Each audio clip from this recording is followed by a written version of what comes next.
Hello friends, स्वागत है आपके अपने यूट्यूब चैनल जेएनपी जोन में। दोस्तों, आज का वीडियो हमारा एनसीईआरटी बायोलॉजी क्लास 10th का है। आज का टॉपिक है श्वसन तंत्र, रेस्पिरेशन सिस्टम। श्वसन तंत्र के बारे में आज हम लोग पढ़ेंगे और ये भी जानेंगे कि श्वसन कितने प्रकार का होता है।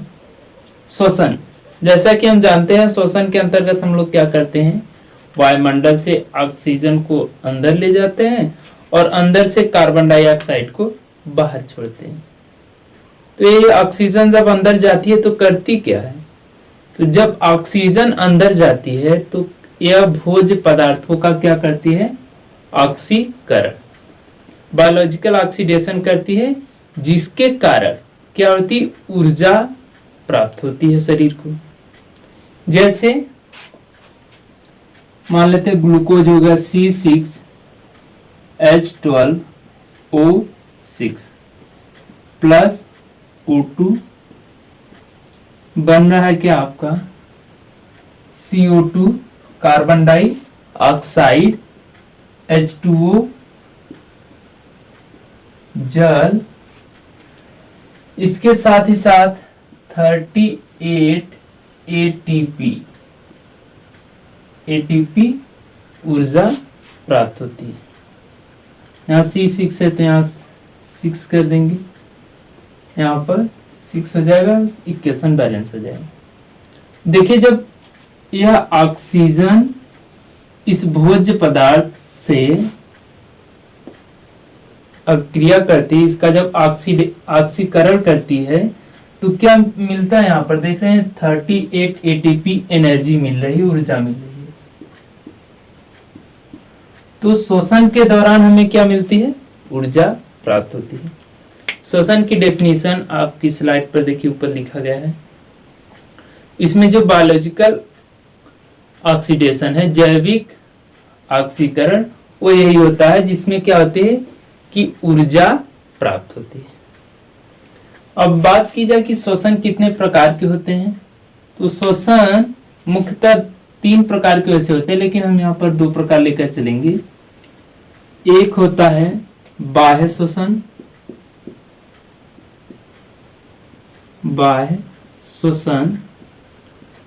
और दूसरा होता है आंतरिक श्वसन।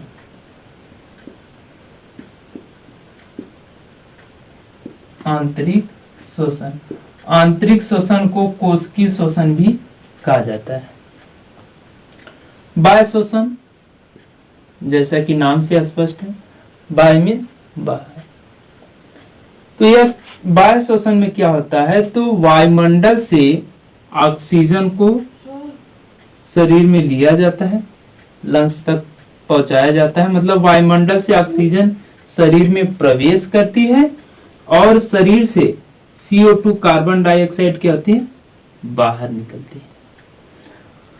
मतलब ऑक्सीजन का बाहर निकलना और कार्बन डाइऑक्साइड का नहीं, ऑक्सीजन का प्रवेश करना और कार्बन डाइऑक्साइड का बाहर निकलना, ये किसके अंतर्गत आता है, बाह्य श्वसन के। आंतरिक श्वसन में क्या होता है, तो आंतरिक श्वसन में जो भी बताए थे, ऑक्सीजन थी, O2 ऑक्सीजन, आंतरिक श्वसन में ऑक्सीजन क्या करती है, कोशिका के साथ मिल जाती है, कोशिका द्रव्य के साथ मिल जाती है और एनर्जी देती है, ऊर्जा देती है। इसमें भी देखेंगे तो आंतरिक श्वसन में 2 प्रकार के होते हैं। एक होता है ऑक्सी श्वसन, एक क्या होता है, ऑक्सी श्वसन, और एक होता है आपका अनाक्सी श्वसन।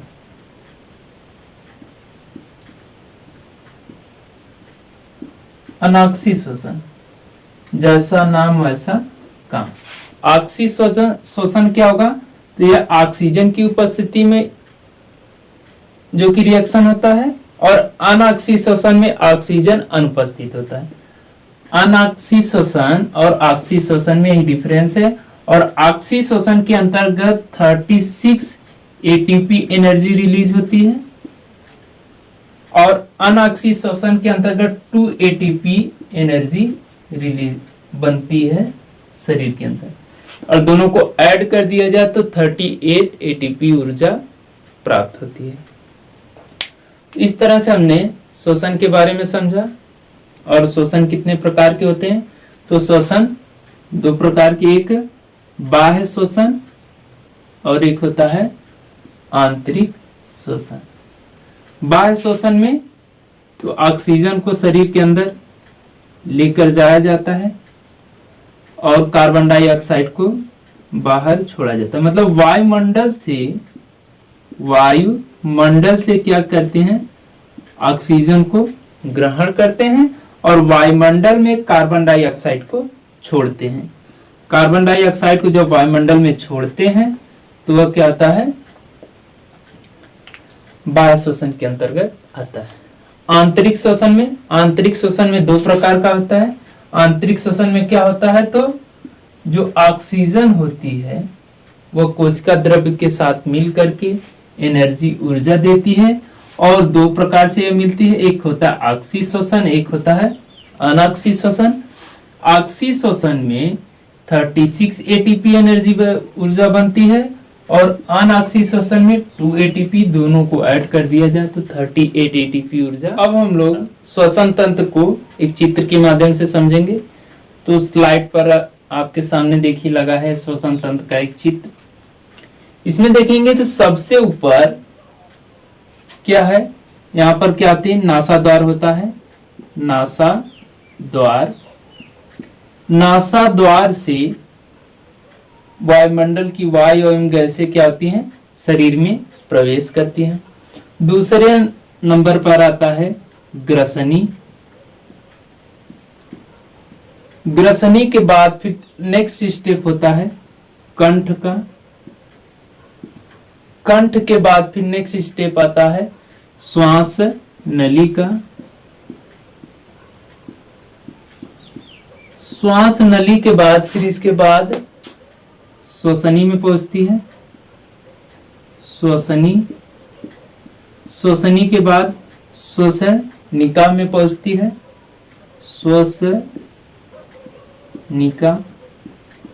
श्वसनिका के बाद फिर वायु पहुंचती है कुपिका में।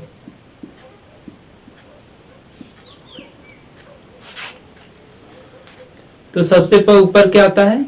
ऊपर में देखिए डायग्राम में सबसे ऊपर क्या होता है? नासा द्वार, इसके बाद ग्रसनी के बाद कंठ, कंठ के बाद श्वास नली, श्वसनिका और कुपिका। नासाद्वार की बात करें तो नासाद्वार में देखे होंगे कि छोटे छोटे बाल रहते हैं नाक में, जो क्या करते हैं? जो वायुमंडल के धूल कण होते हैं इन सबको रोकने का कार्य करते हैं बाल। इसके बाद ग्रसनी है। ग्रसनी के बाद कंठ होता है, श्वास नली, श्वसनिका और कुपिका। कुपिका की संरचना ध्यान से देखेंगे तो ऐसे गुब्बारे नुमा संरचना है इसकी।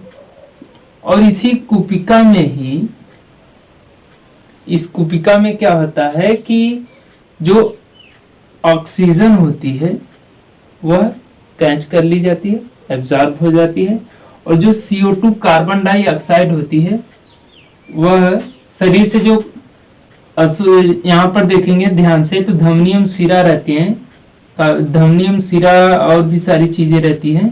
तो यहाँ पर जो ऑक्सीजन होती है कुपिका में, वह कुपिका में क्या करती है? ऑक्सीजन पड़ी रहती है, और जो कार्बन डाइऑक्साइड होता है वह क्या होती है कि फिर इस कुपिका के माध्यम से आ जाती है आगे, बाहर निकल आती है लंग्स तक।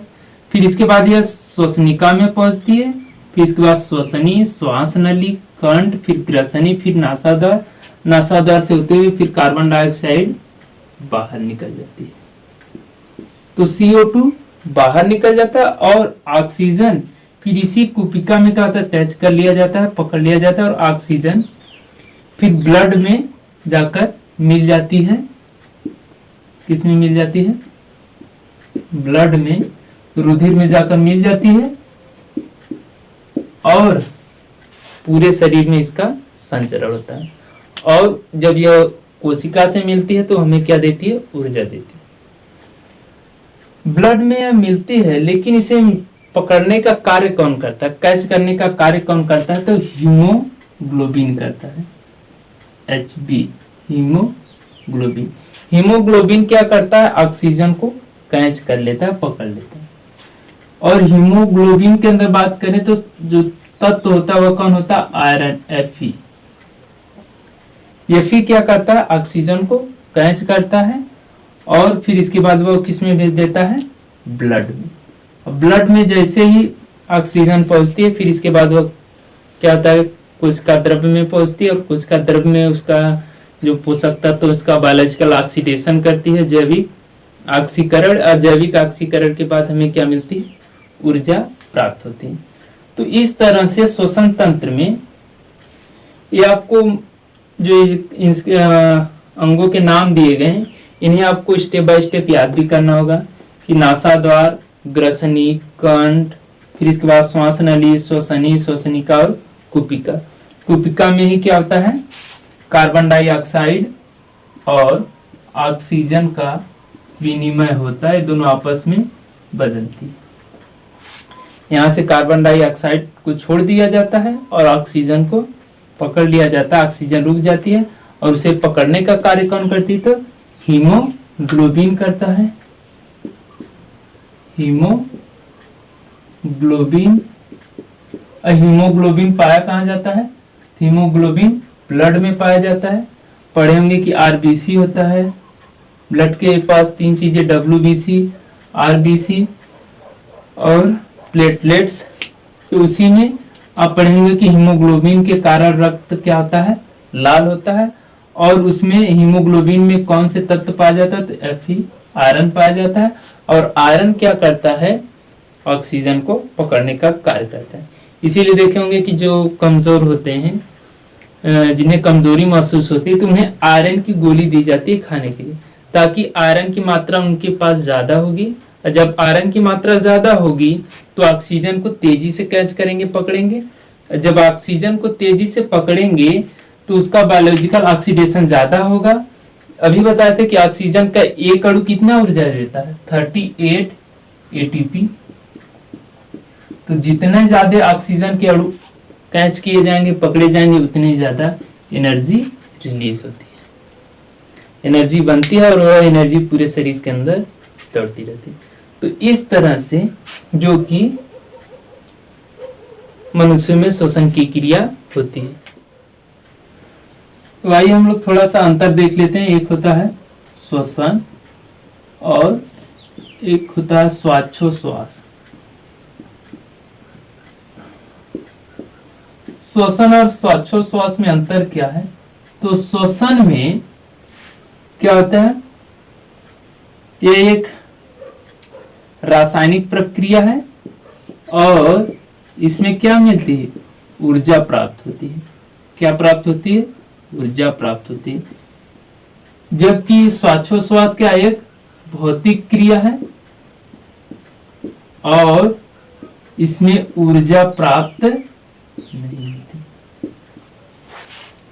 श्वसन में तो ऑक्सीजन जब शरीर के अंदर मिलती है ब्लड के माध्यम से, कोशिका द्रव्य में जाकर मिलती है, तो वह क्या होता है कि श्वसन होता है। वह क्या करती है, भोज्य पदार्थों को बायोलॉजिकल ऑक्सीडेशन करती है और एनर्जी रिलीज करती है, ऊर्जा देती है। जबकि जो श्वासोच्छ्वास होता है उसमें ऊर्जा नहीं प्राप्त होती। और इसमें जैसे अभी रिएक्शन बनाए थे कि ग्लूकोज के साथ अब क्रिया करके क्या बनाया था, कार्बन डाइऑक्साइड और जल। और वही कार्बन डाइऑक्साइड जब बनती है शरीर में तो फिर वह क्या होता है, वह कार्बन डाइऑक्साइड कुपिका में पहुंचती है, कुपिका से फिर धीरे धीरे स्टेप बाय स्टेप करके नाक के माध्यम से नासाद्वार से बाहर निकल जाती है। तो श्वसन और श्वासोच्छ्वास में और भी अंतर है, आप अपनी बुक में आसानी से इसे देख करके पढ़ लीजिएगा। दोस्तों, ऊपर मानव श्वसन तंत्र का चित्र दिया गया है और इसके बारे में कुछ लिखा गया है कि किस तरह से श्वसन की क्रिया होती है। आप इसे नोट डाउन कर लीजिएगा और आपको ये वीडियो कैसा लगा लाइक और कमेंट करके ज़रूर बताइएगा। और यदि हमारे चैनल पे नए हैं तो चैनल को सब्सक्राइब करना ना भूलें। धन्यवाद। Thank you.